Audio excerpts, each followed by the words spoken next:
Welcome back to the channel, everyone. It's I, your reluctant gringo, back again with another video. And today we're going to talk about Superman. Why are we going to talk about Superman? Because, well, it's a couple days out. Actually, I get to see it tomorrow night, which is awesome. I'm really excited about seeing it. But if you listen to everything online right now, or at least if you listen to a good portion of what's going on online, the movie's already dead on arrival. Why? Because the people out there that say they want this film to succeed, that's really something they say just to kind of cover their own ass, do everything they can to sort of pick on the film. They pick on James Gunn. They pick on the actor, David Cornsweet. They pick on every little clip they can get. They call it this, they call it that. They read into everything that they can read into in the end, because they need this film to fail. A lot of YouTubers out there need this film to fail. Why? Because if it doesn't fail, the film is great, the film is awesome, and the film makes a ton of money and it's popular, what's going to happen? They're going to run out of ideas for videos and they're going to have to go on to the next thing to hate. It's like Jurassic World. Just look at the pattern. Before that movie came out, ton of hate. What happened? People loved it. It made a ton of money. It broke records. It became one of the most successful 4th of July movies of all time. Now, what are they going to do? What are they going to say? Well, let's move on to Superman, because that's the next target, right? Because it didn't work with Jurassic World. We got our clicks, we got our views, we got our hate out, because that's what we do. We manufacture that stuff. But here we go. So the latest thing that we've manufactured is this. James Gunn has given an interview. I think it was to the London Times. And of course, now it's been disseminated. He says that he stands firm on the political message within Superman that critics can go screw themselves, right? Or those critics to screw them. Fine. Awesome, right? Because I'm sorry, if you're quote unquote a pop culture expert, or you're a comic book expert, right? A lot of these people, you get on and you see their videos, and like me, they got all sorts of stuff behind them, right? Their walls are covered in action figures, and they say, where are your long boxes? And all that. Just because you read a comic book doesn't mean you're an expert, right? Just because you collected an action figure doesn't mean you're an expert. Most of these people want to pass themselves off as pop culture experts, and they're not. Know what they want pop culture to be. And yes, we can disagree on what we like and what we don't like. There's plenty of out there that pop culture that I don't like.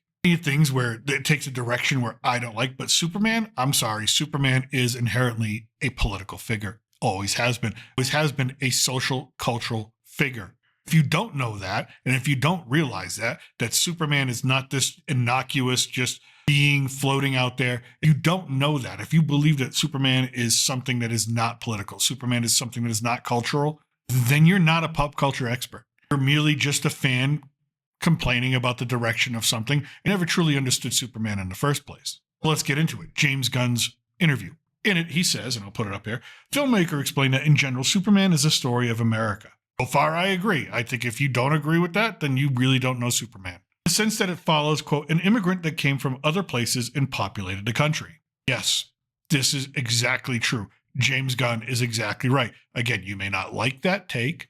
Then again, you don't know Superman then. For me, it is mostly a story that says basic human kindness is a value and is something we have lost. Okay, cool. That's his take on it. And I think there's some truth to that. I think if you, someone who spends any time on the internet, or you're someone who spends any time watching the news, you realize that basic human kindness is something that we have lost a little bit. We'll get into some examples of that, right? We talk about basic human kindness. We just had a horrible tragedy in my home state of Texas. We all know I don't live in Texas anymore. I live south of the border. This horrible tragedy. And what happens is one side takes that opportunity, politicize it. There's a lack of basic human kindness. And I'm not just pointing at one side. There was a hurricane in North Carolina and South Carolina before President Trump was president.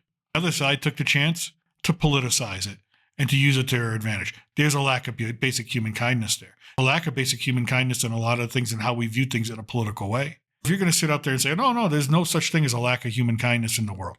There's a severe lack of human kindness in the world. The internet's a mean place. Let's face it. It is. It's a mean place. For someone to come out and say there's a basic lack of human kindness out there and that he wants to make a film that actually states that fact, that is now a controversial thing. I don't think the problem is James Gunn. I think the problem is with the people who have a problem with that statement, because I think if they look in the mirror, they realize, oh, shoot, I'm probably part of that problem. Even James Gunn later on in another interview says he is also part of the problem. He's also been part of the internet culture where it says there's a lack of basic human kindness. He even calls himself out. It's a universal thing. So is Superman going to be some sort of big political message, some anti-Trump message or some pro-Trump message? No, it probably isn't. But then again, we can't say that because we haven't seen the film yet. See, that's the other point.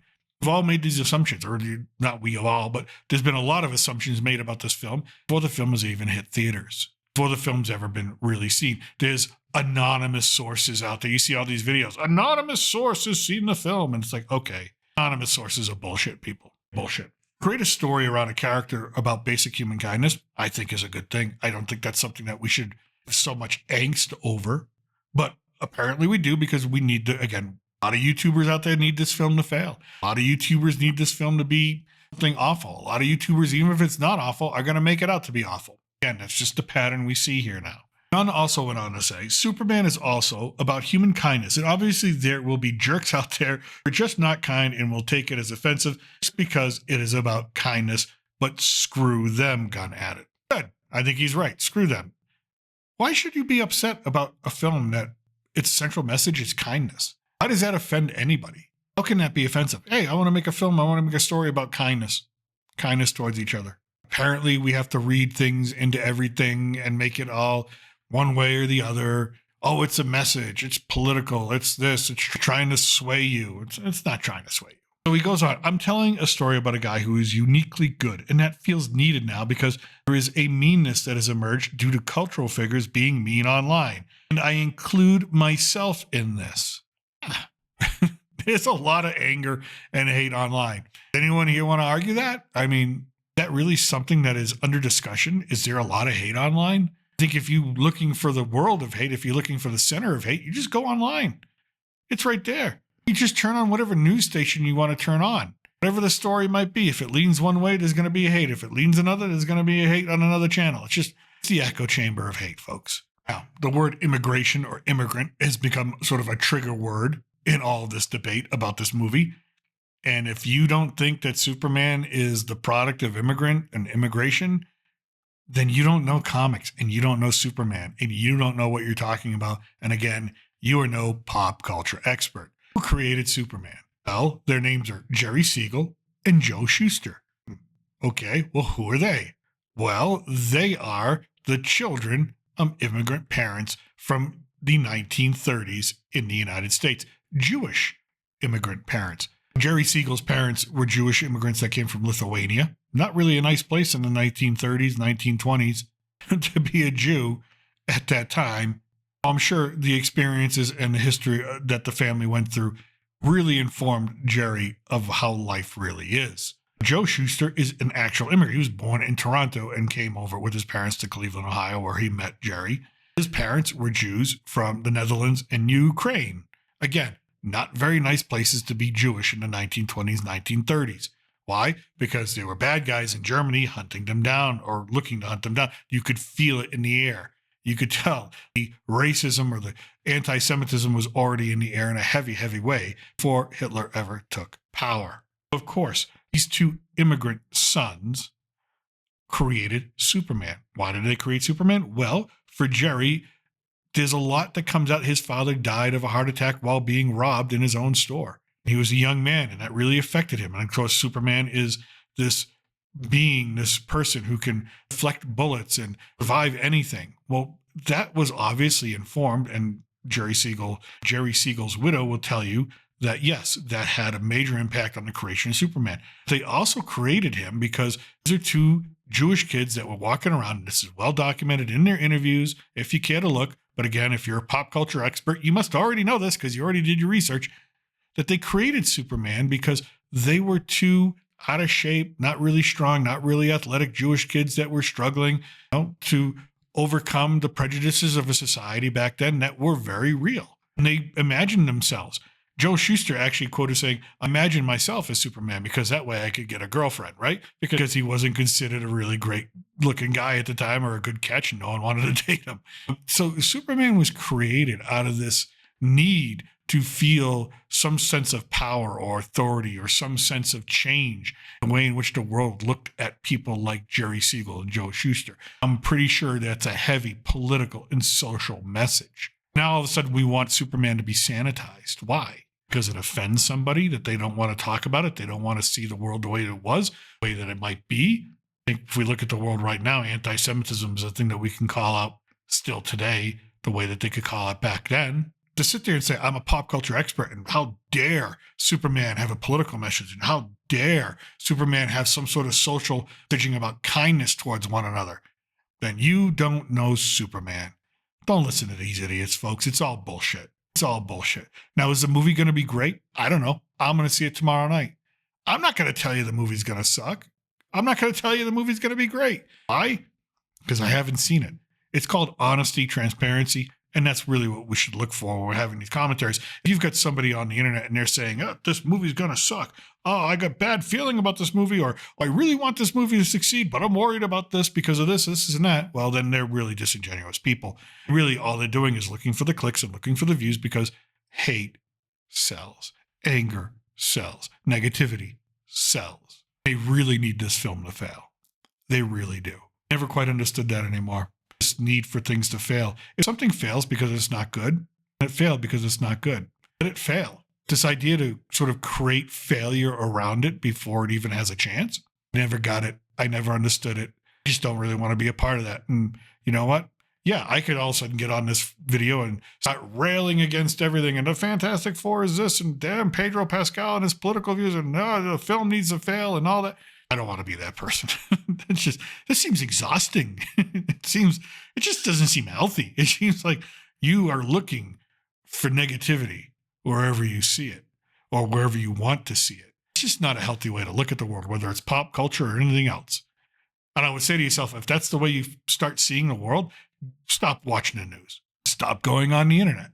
If you're going to sit there and say Superman is not about an immigrant, if you're going to say Superman is not a political figure, if you're going to say Superman is not a social or cultural figure, you don't know what you're talking about. And you shouldn't be giving your opinion on something you don't know what you're talking about. And let's address the other issue with David Cornsweet. He gave an interview on CBS this morning, and he refused, or he did not, I shouldn't say he refused, he did not say truth, justice, and the American way, which is what Superman typically said when he was created. Why? Because the American way was something different back then than it is today, probably. So he didn't say the American way, or he's told not to say the American way, or it caused a big problem. I have issue with this. I mean, I would like him to say it's the American way, but then again, that's just me. I'm not going to hate the film because David Cornsweet didn't say the American way in an interview. Then I started thinking to myself, what is the American way? I know what it used to be. Like, I'm a child of the 80s and Reagan and patriotism and red, white, and blue and American power and, trying to win the Cold War and G.I. Joe and American hero. I remember all that stuff, Even the flag, when it was cool to wave the flag, in the 1980s, it was cool, it's cool to wave the flag. It's not like today. It's not cool to wave the flag in a lot of places in this country. But what does the American way mean? Well, I went to my trusted friend, Google.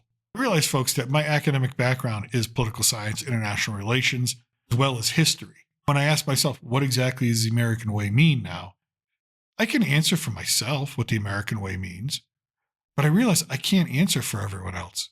I can give my opinion, and I think that can be debated. Here's what Google said.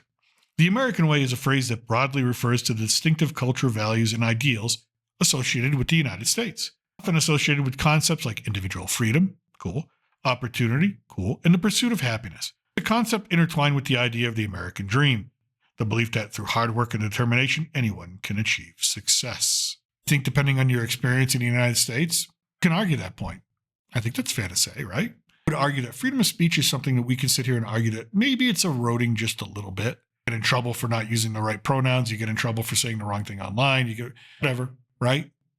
Again, I think that's something we can argue that says, you know what? That may not exist the way it used to. Democracy. The American way often implies a commitment to democratic principles and participation in civic life. I like democracy. I can tell you, living down here in another country, a lot of the things I just talked about don't exist. So yes, I can see how these are somewhat tied uniquely to the American way or American values, but are they all universal? I think, again, it depends on your background. So I also look at it this way. Superman is an American creation by Jewish kids. 2 Jewish kids created Superman. He's still an American institution, or has he been exported? Is Superman now a worldwide tradition? And in that case, I can see, the American way may not fit anymore because Superman belongs to not just the United States, it belongs to the entire world. He's become that popular. He's become that big. He's become that much a part of what pop culture is worldwide. Never mind within the United States. Now, we might want to say, no, he's ours and this and whatnot. He got so big. You can find them in Japan. You can find them in Europe. You can find them in Africa. You can find them in Australia. You can find them in South and Central America. Does everybody have an interpretation of Superman? Sure, everybody does.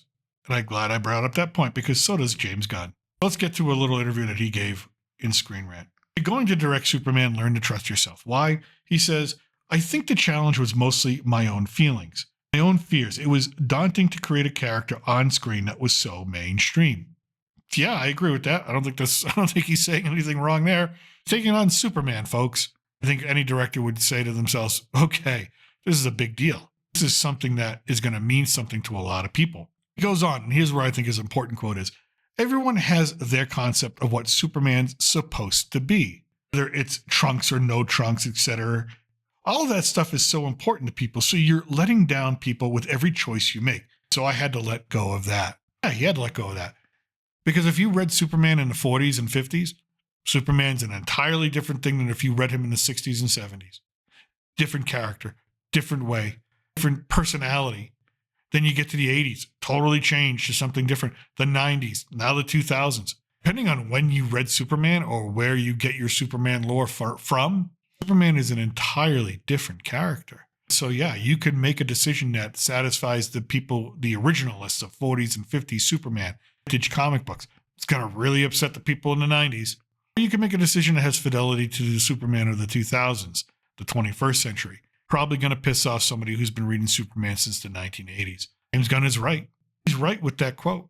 Every choice he makes, he's going to let somebody down. He's going to make somebody else happy, but he's going to let somebody down. In the end, we go back to the beginning, right? The movie at its core is about kindness. Whatever form or shape that takes, I think that's something we can all applaud or celebrate and say, oh, wow, a movie that's going to try to entertain us and make us feel good. A concept. So my only message to you is don't listen to the haters out there. If you really want to see Superman, go see it.